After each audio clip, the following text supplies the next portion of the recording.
Assalamualaikum. Today we learn a new prayer. The prayer after the sneezing has said Alhamdulillah.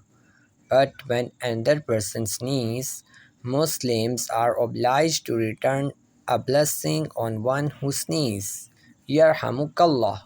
May Allah give you mercy. So you all guys perform this dua in your daily life. Jazakallah khair.